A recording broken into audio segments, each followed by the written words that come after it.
சிவதந்தை ஞான வைரத்துளிகள்.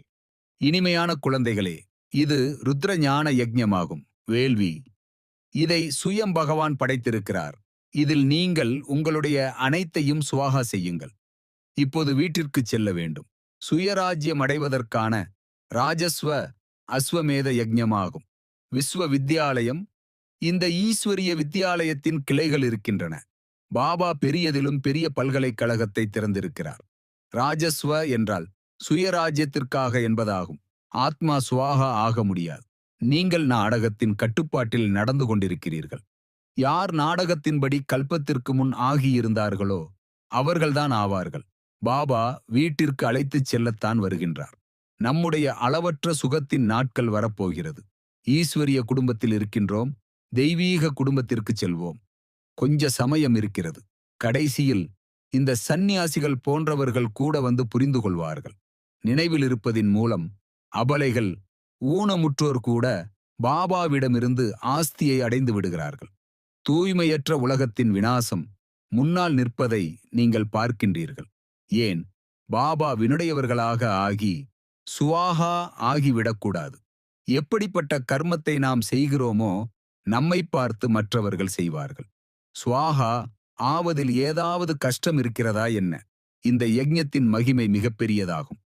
ஈஸ்வரிய யஜ்ஞத்திலிருந்துதான் உங்களுடைய சரீர நிர்வாகம் நடக்கிறது. சரீரம் ஜடமாகும். ஆத்மாதான் உயிரோட்டம் உள்ளதாகும். உங்களின் மூலம் என்ன பாவ கர்மம் நடந்ததோ அதனுடைய தண்டனை கர்மவினையின் ரூபத்தில் அனுபவிக்கத்தான் வேண்டும். கர்மவினையை கடைசி வரை அனுபவிக்கத்தான் வேண்டும். அதில் மன்னிப்பு கிடைக்க முடியாது. பாபா மன்னித்து விடுங்கள் என்பது கிடையாது. மன்னிப்பு எதுவும் கிடையாது. அனைத்தும் நாடகத்தின்படி நடக்கிறது. மன்னிப்பு போன்ற எதுவும் இல்லை. கணக்கு வழக்குகளை முடிக்கத்தான் வேண்டும். தமோபிரதானத்திலிருந்து சதோபிரதானமாக ஆக வேண்டும். அதற்கு ஸ்ரீமத்தும் கிடைக்கிறது. ஸ்ரீ சிவபாபாவினுடைய ஸ்ரீமத்தின் மூலம் நீங்கள் உயர்ந்தவர்களாக தேவதையாக ஆகின்றீர்கள். அமைதி உங்களுடைய சுயதர்மம். யார் எல்லையற்ற தந்தையிடமிருந்து ஆஸ்தியை அடைய வேண்டுமோ அவர்கள் எல்லையற்ற படிப்பை படிப்பதில் ஈடுபடுவார்கள். ஒரு பாபா தவிர வேறு யாரும் இல்லை. இந்த ஸ்மிருதி மூலம் சமர்த்தி என்றால் சக்தி வந்துவிடும். உள்முக நோக்கில் இருப்பவர்கள் தாம் ஒவ்வொரு ஞான ரத்தினத்தின் ஆழத்தில் போக முடியும். நஷாவை அனுபவம் செய்ய முடியும். நல்லது. சிவதந்தை தந்த வரதான நினைவின் பிராப்தி. Manifestation of this day. ஓம் சாந்தி.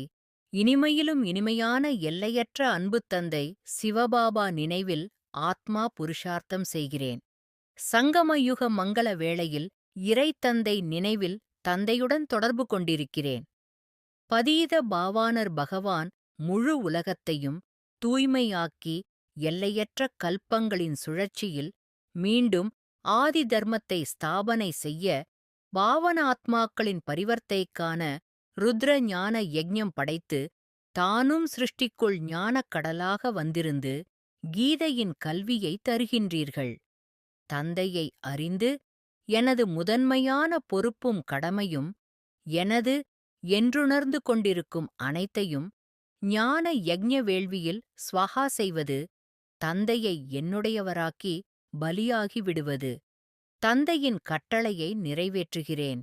ராஜயோகம் இலகுவாக எனக்கு கிடைக்கிறது. நாடகத்தின் கட்டுப்பாட்டில் நானும் எனக்கான பரிவர்த்தனை நிகழ்வுகளும் அரங்கேறிக் கொண்டே இருக்கின்றது. தந்தை பாபா வந்துட்டாங்க. தூய்மையாகி வீட்டிற்குப் போக வேண்டும் என்கின்ற இலக்கை புருஷார்த்த முயற்சியில் நிறைவு செய்து கொண்டிருக்கின்றேன். செய்த கர்மங்களின் விளைவுகளை மகிழ்ச்சியாக எதிர்கொண்டு பொறுமையுடன் ஏற்றுக்கொண்டு அனுபவம் செய்கின்றேன். எனது கணக்கு வழக்குகளை துரித கதியில் முடித்து சம்பூரண பவித்திர தன்மையை நிரப்பிக்கொள்ள தந்தை தந்துள்ள சந்தர்ப்பங்கள் அனைத்தையும் ஜெயம் கொண்டு வெற்றிமூர்த்தியாவது என்பது உறுதியான கல்ப நிகழ்வுதான். எதுவுமே புதிதல்ல. தந்தையின் துணையும் உதவிகளும் கர்மங்களையும் கர்ம பந்தனங்களையும் வெற்றி கொள்ளும் உயர்ந்த சக்திகளை எனக்குள் நிரந்தரமாக நிரப்பியே இருக்கின்றது. சதா வேளையும் தந்தையின் கூடவே இருந்து கொள்வதால் காட்சிகளை சாட்சியாகி பார்த்து உணர்கின்றேன். எனது சுயதர்மம் அமைதி சொரூபம், ஆனந்த சொரூபம், பரம பவித்ர சொரூபம், சுக சுரூபம். கல்ப கல்பங்களாக நாடகத்தில் நடிக்கும் சமயம் என்னிடம் ஒட்டிக்கொள்ளும் பாவக்கரைகளை, சுமைகளை சங்கமயுக வேளையில் தந்தையிடம் இறக்கி ஒப்படைத்துவிட்டு, ஆனந்தமாக முழுமையாக தூய்மை பெற்று வீட்டுக்குத் திரும்பிச் செல்வது யதார்த்தமான நிகழ்வும் நடைமுறையும் என்பதை உணர்ந்திருக்கின்றேன். தந்தை மட்டுமே அனைத்து உறவுகளாய், சம்பந்தங்களாய், எனக்கென்று இல்லை, வேறு எவருமே கிடையாது.